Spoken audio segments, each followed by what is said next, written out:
Shalom, salam sejahtera bagi kita semua. Kini kita kembali bersekutu bersama dalam ibadah keluarga rutin, dan kiranya momentum hari ini, yakni momentum Sumpah Pemuda, menjadi semangat bagi kita untuk terus menjaga persatuan dan kesatuan bangsa dan menjaga kebinekaan bangsa juga dalam persekutuan kita. Kini kita akan memulai ibadah hari ini. Bapak, Ibu, saudara-saudari, serta adik-adik sekalian dipersilakan bersaat teduh sejenak.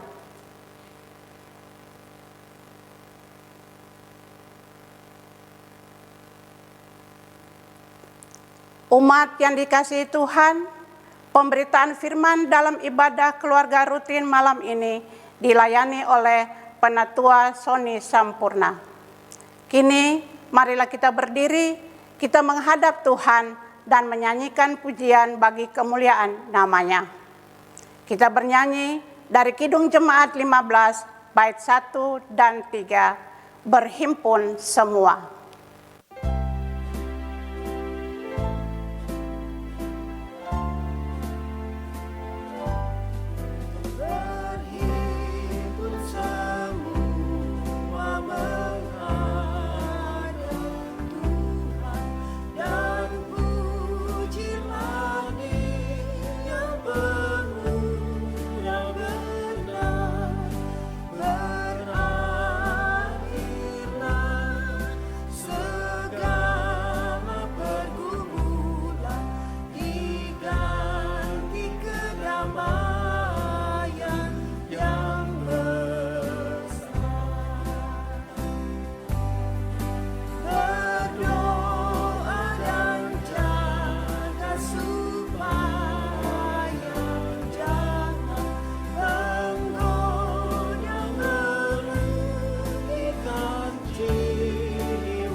Bapak, Ibu, saudara-saudari, dan adik-adik sekalian, marilah kita berdoa. Bapa kami yang di surga, Bapa yang kami sembah, kami puji, kami muliakan, dalam nama anak-Mu Yesus Kristus, Tuhan dan Juru Selamat kami. Pada jam saat ini kami datang, menaikkan pujian syukur dan terima kasih, karena Tuhan baik bagi hidup kami. Dari pagi sampai pada malam hari ini, kami semuanya berada dalam keadaan yang baik. Dan itu semua karena kasih dan anugerah yang Engkau berikan bagi kami.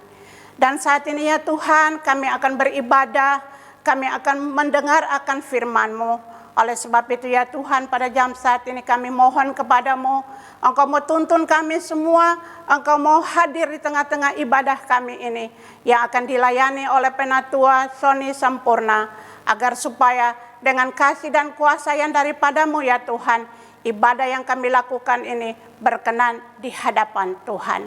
Terima kasih ya Tuhan, ibadah ini kami alaskan hanya di dalam nama anak-Mu Yesus Kristus yang adalah Tuhan dan Juru Selamat kami. Amin. Silakan duduk.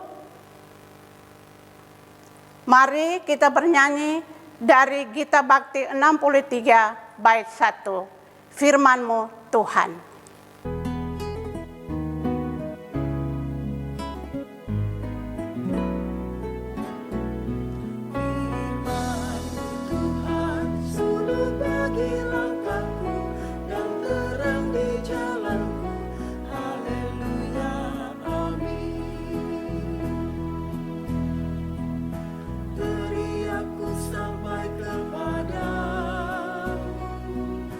Berikanlah aku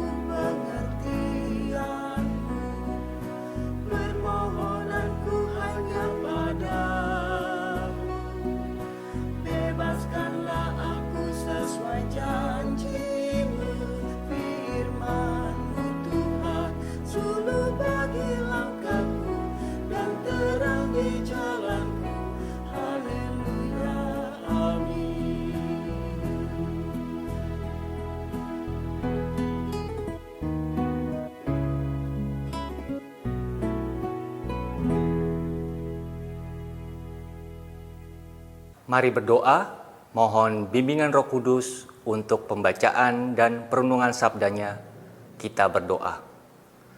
Tuhan Yesus yang baik, terima kasih atas waktu Tuhan yang Kau berikan buat kami, sehingga kami boleh berhenti sejenak dari hiruk pikuk, dari rutinitas kehidupan kami. Hari ini kami berdoa kepada Tuhan agar Tuhan memberikan ketenangan buat kami, sehingga kami boleh bersama-sama membaca firman-Mu dan merenungkannya. Dan terlebih Roh Kudus-Mu memampukan kami untuk dapat melakukan firman-Mu yang telah kami renung dan bacakan pada malam hari ini dalam kehidupan nyata kami sehari-hari, sehingga firman-Mu boleh hidup dan menjadi berkat bagi banyak orang. Amin. Bacaan Alkitab dari Ibrani 12 ayat 12 sampai dengan 16 yang menyatakan, sebab itu kuatkanlah tangan yang lemah dan lutut yang goyah, dan luruskanlah jalan bagi kakimu, sehingga yang pincang jangan terpelecok tetapi menjadi sembuh. Berusahalah hidup damai dengan semua orang dan kejarlah kekudusan, sebab tanpa kekudusan tidak seorang pun akan melihat Tuhan. Jagalah supaya jangan ada seorang pun menjauhkan diri dari kasih karunia Allah, agar jangan tumbuh akar yang pahit, yang menimbulkan kerusuhan dan yang mencemarkan banyak orang. Janganlah ada orang yang menjadi cabul atau yang mempunyai nafsu yang rendah seperti Esau, yang menjual hak kesulungannya untuk sepiring makanan. Demikianlah pembacaan Alkitab. Terpujilah Kristus. Haleluya.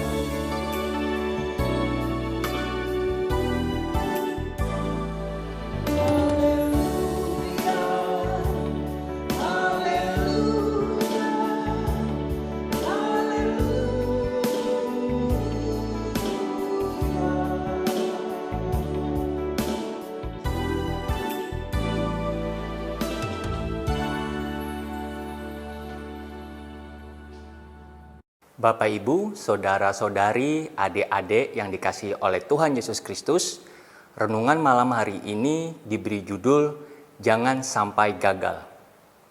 Gagal adalah kata yang mengandung atau bermakna negatif. Gagal menggambarkan suatu keadaan atau kondisi yang buruk atau yang tidak baik. Ada kecewa, ada frustasi, ada sakit hati, ada marah. Kondisi-kondisi tersebut seperti terangkum dalam kondisi gagal. Ketika saya mempersiapkan renungan malam hari ini dengan membaca judul Jangan Sampai Gagal, saya sempat bingung di awalnya. Karena pertanyaannya, apakah kita tidak boleh gagal? Padahal kegagalan atau gagal dalam kehidupan kita sering kita lakukan atau sering terjadi dalam kehidupan kita. Siapa di antara kita yang tidak pernah mengalami gagal dalam kehidupannya? Semua kita pernah gagal. Gagal itu suatu keniscayaan. Bisa terjadi kepada semua orang, kepada siapa saja, di mana saja, dan kapan saja. Dari PA sampai PKLU, kita pernah gagal. Di PA mungkin kita pernah gagal karena nilai pelajaran kita tidak bagus. Di PKLU, mungkin kita juga pernah gagal. Karena sebagai opa dan oma, kita kurang sabar dalam menjaga cucu-cucunya. Kegagalan dalam setiap bacaan yang saya baca atau saya dengarkan tentang cerita-cerita kesuksesan, selalu kesuksesan itu diawali dengan kegagalan. Artinya, kegagalan dan kesuksesan itu berjalan seiring. Jack Ma, seorang miliarder dari Cina, yang saat ini menjadi orang terkaya di Cina nomor 2 dan nomor 23 di dunia, pernah mengatakan demikian. Kalau saya nanti menulis buku, saya tidak akan banyak menceritakan cerita kesuksesan saya, tapi saya akan banyak menceritakan kegagalan saya.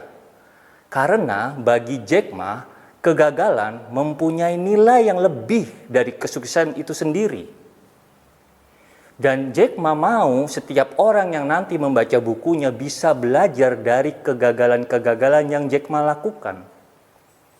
Artinya, jangan menjadi gagal yang menjadi judul kita malam hari ini, itu harus dilihat atau diperspektifkan dengan baik.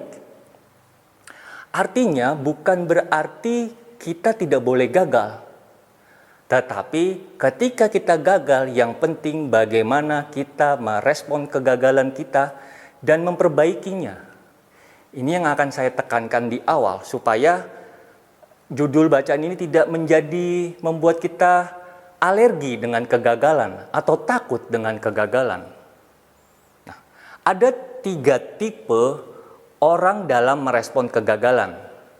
Tipe yang pertama adalah orang yang gagal dan kemudian menyerah. Orang ini tidak mau mengulang kembali kegagalannya.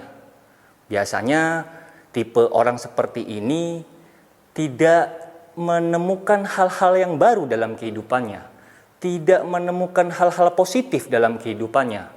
Orang seperti ini sepertinya jauh dari cerita sukses.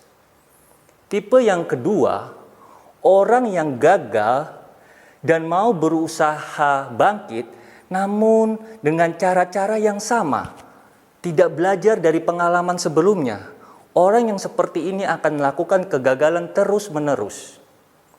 Dan tipe yang ketiga adalah orang yang gagal dan merespon dengan baik dan memperbaiki dengan cara-cara yang baru, dengan cara-cara yang baik. Nah, orang dengan tipe seperti ini itu dekat dengan cerita kesuksesan. Nah, bagi kita sebagai anak-anak Tuhan, tipe yang pertama dan kedua bukanlah pilihan. Buat anak-anak Tuhan, pilihannya cuma tipe nomor 3. Yaitu ketika anak Tuhan gagal, dia harus merespon dengan baik dan kemudian bangkit. Pertanyaannya sekarang, bagaimana kita mau belajar untuk bisa merespon kegagalan dengan baik dan bangkit? Di dalam bacaan kita malam hari ini, dalam renungan kita malam hari ini, minimal ada 4 hal yang bisa kita belajar bagaimana kita bisa merespon kegagalan kita dan bangkit. Yang pertama, jika kita gagal, kita jangan putus asa. Kita jangan menjadi lemah. Kita jangan jadi cengeng. Namun ketika kita gagal, kita harus kuat. Kita harus semangat, tidak boleh putus asa. Di dalam ayat 12 dikatakan, sebab itu kuatkanlah tangan yang lemah dan lutut yang goyah. Nah, Bapak Ibu, bagi seorang atlet, jika dia punya tangan yang kuat dan kaki yang kuat, itu adalah modal dasar, modal utama untuk menjadi atlet yang baik, untuk menjadi atlet yang sukses. Jadi kita boleh belajar yang pertama, kalau kita gagal, kita harus kuat.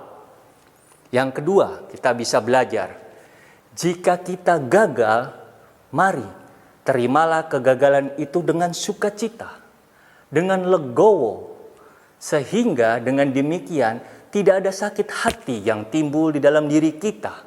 Dan kita mempunyai hati yang bersih, pikiran yang jernih, untuk kemudian kita bisa merencanakan apa yang harus kita lakukan selanjutnya. Di ayat 13 dikatakan, dan luruskanlah jalan bagi kakimu, sehingga yang pincang jangan terpelecok, tetapi menjadi sembuh. Karena dengan sukacita, dengan legowo, membuat sakit hati kita karena kegagalan itu menjadi sembuh. Jadi yang kedua, kalau kita gagal, belajarlah untuk menerima dengan sukacita. Yang ketiga, jika kita gagal, saya dan mungkin kita sering mencari kambing hitam atas kegagalan kita. Dan biasanya orang lain yang menjadi kambing hitam atau yang sering kita salahkan atas kegagalan kita. Nah, taruhlah umpamanya benar kegagalan yang kita lakukan itu akibat kesalahan orang lain atau akibat kecerobohan atau kelalaian orang lain. Nah, di dalam bacaan kita malam hari ini Tuhan Yesus mau mengajarkan atau Injil mau mengajarkan bahwa ketika kita terasa sakit atas kegagalan kita karena perbuatan orang lain, berdamailah dengan mereka, ampunilah mereka, kasihanilah mereka. Dengan demikian tidak ada rasa dendam dalam kehidupan kita dan kita melangkah keluar untuk memperbaiki diri kita dari kegagalan dengan hati yang gembira, dengan sukacita. Di ayat 14 dikatakan, berusahalah hidup damai dengan semua orang dan kejarlah kekudusan. Jadi cara yang ketiga dalam kita merespon kegagalan adalah kita berdamai dengan orang lain jika orang lain itu yang membuat kita gagal. Yang terakhir, yang keempat, jika kita gagal, seringkali sakit hati itu tumbuh di dalam diri kita, menjadi akar yang kuat. Bapak Ibu, pohon bisa tumbuh tinggi dan kuat karena punya akar yang kuat, yang kokoh. Jika sakit hati kita punya akar yang kuat, akar pahit, maka sakit hati itu akan tumbuh lebih besar dan lebih tinggi dari kita. Bahkan sakit hati itu akan tumbuh lebih tinggi dan lebih besar dari Allah kita. Dan pada akhirnya ketika orang sudah masuk dalam kondisi seperti ini, dia biasanya akan jauh dari Allah, akan jauh dari Kristus. Dan biasanya ketika kita sudah semakin jauh dengan Tuhan, semakin jauh dengan Kristus, kita kecewa dan bahkan kita sering sekali menyalahkan Allah atas kegagalan kita. Namun di ayat 15 kita diajarkan supaya jagalah supaya jangan ada seorang pun menjauhkan diri dari kasih karunia Allah, agar jangan tumbuh akar yang pahit yang menimbulkan kerusuhan dan mencemarkan banyak orang. Jadi yang keempat, kita boleh belajar kalau kita gagal justru kita tidak boleh menjauhkan diri dari Tuhan. Kita harus tambah dekat dengan Tuhan supaya kita diberikan jalan keluar oleh Tuhan atas kegagalan kita. Bapak Ibu, sebagai murid-murid Tuhan, kita punya dua contoh murid Tuhan yang gagal. Yang pertama ada Yudas, yang kedua ada Petrus. Yudas pernah gagal. Yudas pernah menjual Yesus. Yudas pernah mengkhianati Yesus. Namun Yudas merespon kegagalan tersebut dengan tidak baik, tidak mau bangkit. Dan kita tahu bersama cerita Yudas, kemudian ketika dia gagal untuk menjalankan sebagai murid yang baik, dia mengakhiri hidupnya. Dia menyerah dengan kegagalannya. Berbeda dengan Petrus. Petrus juga pernah gagal. Petrus mengkhianati dan menyangkal Yesus sebanyak 3 kali. Namun respon Petrus, respon dengan baik. Petrus mau bangkit. Sehingga kita bisa ketahui bersama, setelah itu Petrus menginjili firman Tuhan, memberitakan berita keselamatan. Pertanyaannya buat kita sebagai murid-murid Yesus zaman sekarang, ketika kita menghadapi kegagalan, kita mau merespon kegagalan itu seperti Yudas atau seperti Petrus? Tentu saya yakin dan kita semua yakin dan kita semua mau bahwa kita mau menjadi Petrus-Petrus yang baru. Ketika kita menghadapi kegagalan, kita mau bangkit dan kita tidak mau menyerah. Bapak Ibu, sebelum saya mengakhiri renungan ini, nanti di akhir renungan ini akan diputarkan sebuah video yang mungkin bisa menjadi inspirasi buat kita semua bagaimana kita menghadapi kegagalan. Jadi ada seorang atlet lompat jangkit dari Inggris bernama Jonathan Edwards. Jadi Jonathan Edwards ini akrab dengan kegagalan, tapi dia pada akhirnya bisa sukses. Jadi pada tahun 1988 di Olimpiade Seoul, pertama kali Jonathan Edwards ikut Olimpiade dalam cabang lompat jangkit. Pada Olimpiade itu, Jonathan Edwards hanya menduduki peringkat ke-23. 4 tahun kemudian, di Olimpiade tahun 1992 di Barcelona, Jonathan Edwards kembali gagal. Bahkan peringkatnya lebih buruk lagi. Kalau yang sebelumnya 23, dalam Olimpiade kali ini urutan 35. Namun Jonathan Edwards tidak menyerah begitu saja. Dia lebih rajin berlatih, lebih giat berlatih. Dia pelajari apa yang membuat dia gagal. Dan akhirnya kesuksesan itu datang buat Jonathan Edwards. Pada tahun 1995 dalam suatu kejuaraan dunia di Swedia, dia melakukan lompatan dan mencatatkan jarak 18,29 meter. Dan itu menjadi rekor dunia yang sampai saat ini rekor tersebut belum ada orang yang bisa mematahkannya. Setahun kemudian di tahun 1996 di Olimpiade Atlanta, dia mengikuti kembali Olimpiade. Dan semua orang menjagokan Jonathan Edwards. Wajar, karena setahun sebelumnya dia baru memecahkan rekor dunia. Dan Jonathan Edwards sendiri juga yakin bahwa kali ini dia akan berhasil. Namun apa yang terjadi, Bapak Ibu? Jonathan Edwards kalah kembali dan dia hanya menempati posisi kedua, silver. Hanya mendapatkan silver. Dan dia terus berlatih, dia penasaran, dia belajar lagi kegagalannya. Dan di Olimpiade tahun 2000, mungkin itu menjadi Olimpiade terakhir buat Jonathan Edwards. Kenapa? Karena Bapak Ibu, sebagai seorang atlet, itu musuh utamanya itu ada dua. Yang pertama cedera, yang kedua usia. Nah, pada saat itu usia Jonathan Edwards itu sudah tua sebagai ukuran seorang atlet. Maka Olimpiade tahun 2000 di Sydney ini adalah mungkin kesempatan terakhir dia untuk mendapatkan emas. Dan akhirnya dari cerita-cerita kegagalan itu, Jonathan Edwards 16 tahun dia baru bisa memenangkan Olimpiade dan mendapatkan emas. Mudah-mudahan video nanti yang akan ditayangkan bisa menjadi inspirasi Bapak Ibu bagaimana kita menghadapi kegagalan, meresponnya dengan baik, dan bangkit.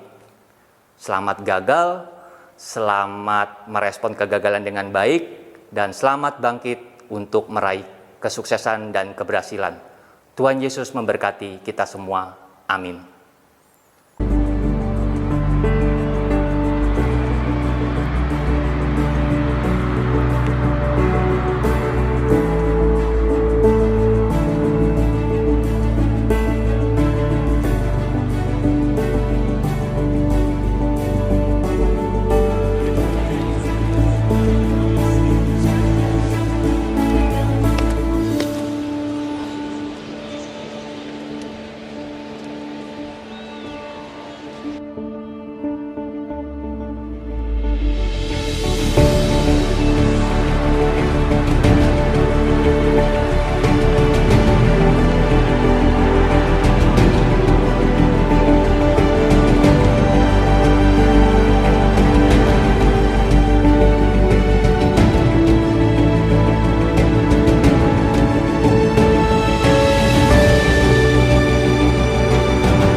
Mari kita berdoa syafaat.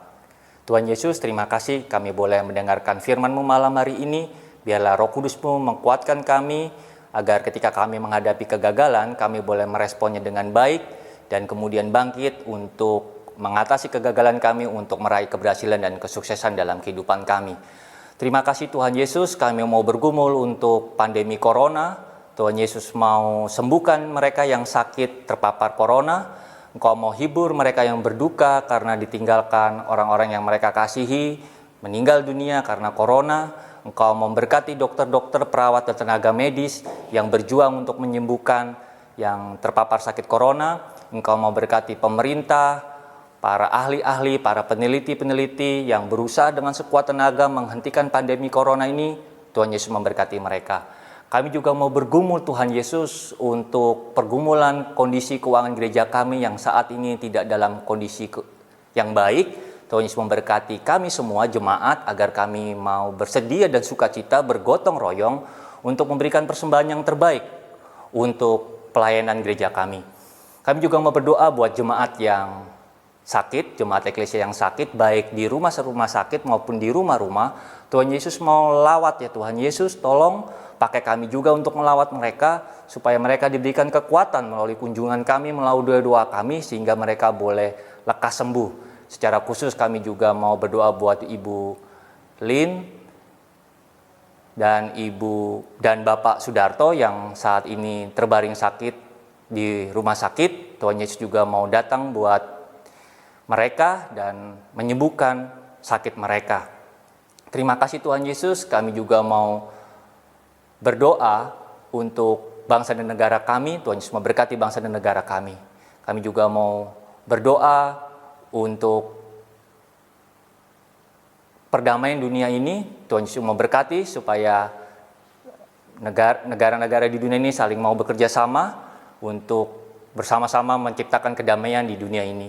Terima kasih Tuhan Yesus, inilah doa syafaat kami di malam hari ini yang kami alaskan hanya dalam satu nama, Yesus Kristus, Tuhan dan Juru Selamat kami yang hidup, yang telah mengajarkan kami berdoa. Bapa kami yang di surga, dikuduskanlah namamu, datanglah kerajaan-Mu, jadilah kehendak-Mu di bumi seperti di surga. Berilah pada hari ini makanan kami yang secukupnya, dan ampunilah kami seperti kami juga mengampuni orang yang bersalah kepada kami.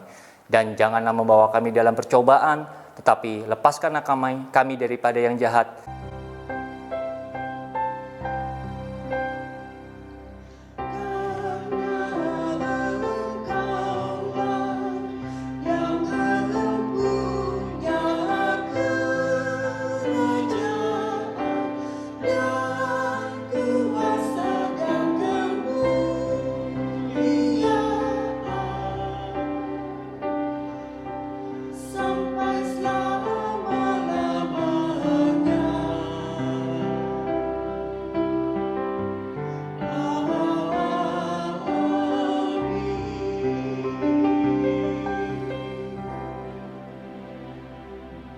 Umat yang dikasihi Tuhan, marilah kita bersyukur kepada Tuhan dengan memberikan persembahan.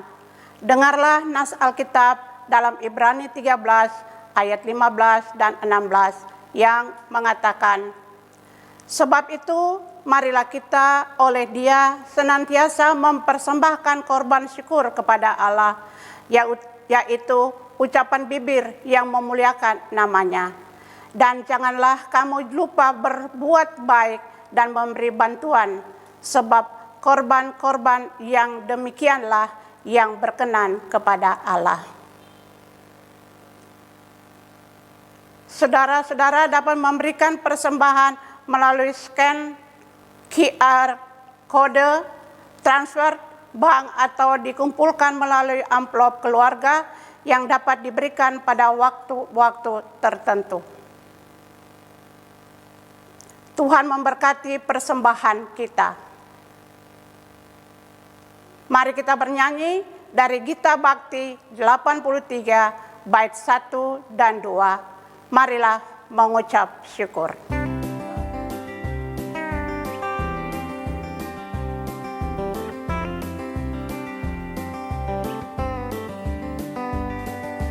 Marilah mengucap syukur pada Allah atas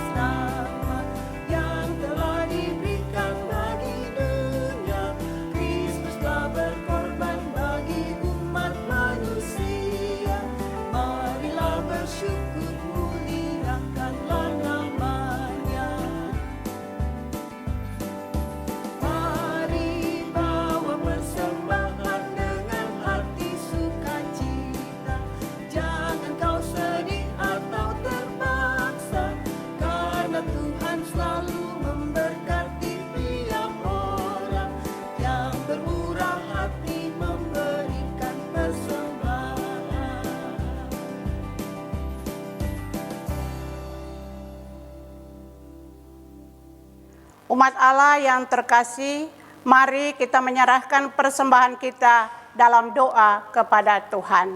Kita berdoa. Bapa yang di surga, tak putus-putusnya kami menaikkan pujian syukur dan terima kasih atas hidup yang Engkau anugerahkan bagi kami. Oleh sebab itu ya Tuhan, sebagai rasa syukur atas hidup yang Engkau karuniakan bagi kami datang memberikan persembahan kami kepada Engkau. Kiranya Tuhan menerima persembahan kami ini, agar persembahan kami ini dapat berguna bagi kesaksian nama-Mu di muka bumi ini. Dalam nama anak-Mu Yesus Kristus Tuhan kami berdoa. Amin. Umat yang dikasihi Tuhan, kiranya firman Tuhan meneguhkan kita untuk terus bersaksi, memperhatikan serta menguatkan mereka yang lemah, serta berusaha dengan semangat dan sekuat tenaga untuk tidak gagal melakukan kehendak Tuhan dalam hidup kita. Kita percaya bahwa dalam kuasa dan tuntunan Roh Kudus kita dimampukan untuk melakukannya. Mari kita bernyanyi dari Gita Bakti 126, Damai Sejahtera.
Kini arahkanlah hati dan pikiranmu kepada Tuhan, serta terimalah curahan berkat ilahi. Damai sejahtera Allah yang melampaui segala akal akan memelihara hati dan pikiranmu dalam Kristus Yesus.